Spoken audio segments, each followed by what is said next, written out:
First of all, a police officer is a public servant. You're hired to be a public servant. Part of our job is to enforce the law, but it's a small part of the law. We use the law as a tool to provide the public service. And so you do things from going and seeing a child who's got a cat that's up the tree, and maybe you got to call the fire department to get the cat out of the tree. Sometimes we get them out of there ourselves, you know.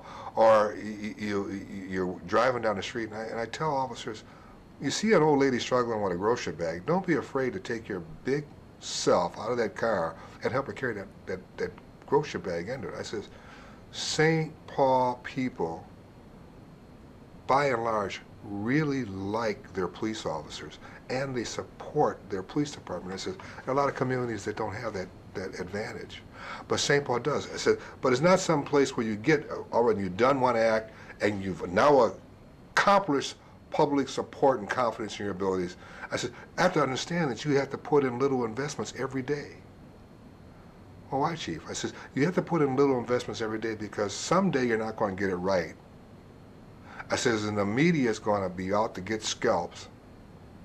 And you want your community to say, okay, them cops did it wrong today, but doggone it, those St. Paul cops get it right most of the time, and maybe we know the chief's going to straighten out that little incident down there, but we still support our police department, rather than say, those cops are rotten. So you got to make those little investments every day. So you start out being a public servant, and you understand that your community has homeless, you have affluent, you have middle of the road people, you have middle class, you have rich folks. All those folks are deserving of your best service. Some of them need to be policed for the acts that they do. So you see a person taking advantage of another person who's breaking the law. Now you have to act as a police officer and apply policing to that individual because that's the best public service you can provide.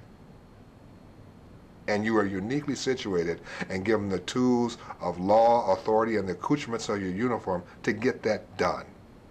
As Chief of Police, my job is to give you direction, train you well, equip you, and support you when you go in there and do your lawful duties.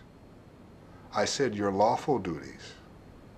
Because if you do something that's unlawful or something that's personal, you think this should be done, rather than it's kind of outside of our procedures and policies and law, then it's my job as the citizen's top cop to kick your ass. And I says, I take my job seriously. I said, I want you to take your job seriously. I said, because everything that I can do with my energies for the last 21 years when I made police chief, to the time that I leave, one day I'll put the badge down, then it's your turn to do it, officer. Everything I do, I'm doing from my home community. I'm not a mercenary. I didn't come here to work for somebody else just because it was a great job.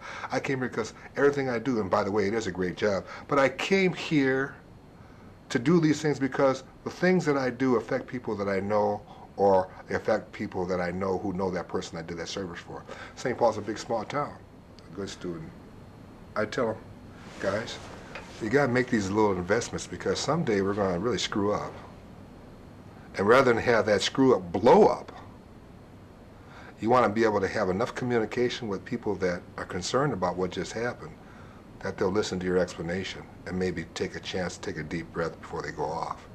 That did happen. Yes, it did. A situation where an individual was running around carrying out a private agenda, shooting people all morning. He had shot one guy and shot another guy in front of witnesses, and the police got in to chase him, and by the time the police caught up with him, he had basically pulled a gun on a couple. And the cops arrived. They don't know what's happened because now the bad guy lost his gun to the good guy who was wrestling, defending his family. And the officer ordered him to put the gun down, and he went to put it down, and the bad guy got to wrestling, so he picked the gun back up, and they both got shot by the police officer. The bad guy killed on the scene. I mean, the good guy killed on the scene. Bad guy, well, he was mortally wounded, became a quadriplegic as a result of it. And people were saying, why did that cop shoot the good guy? Why did he use a shotgun, not the handgun? And I said, and we had all these things bubbling to the surface very, very rapidly that could have been very detrimental to the city of St. Paul. It could have been riotous. Because here you had a guy that was killed that was a good guy, defending his wife, defending himself, basically doing our job. He captured this guy who just shot 2 people before that, and he gets killed? I says, that when it requires that the police chief go out and see if the investments, the little investments we did along the way, can stem a riotous situation. It did. It did. So you do those things for people, and it pays big dividends because the people appreciate it. And then you get greater support for your organization and confidence of the public that the organization can take care of their public safety issues. To have a public that has faith and confidence in you and then likes you too, it reaches the epitome of being a police officer.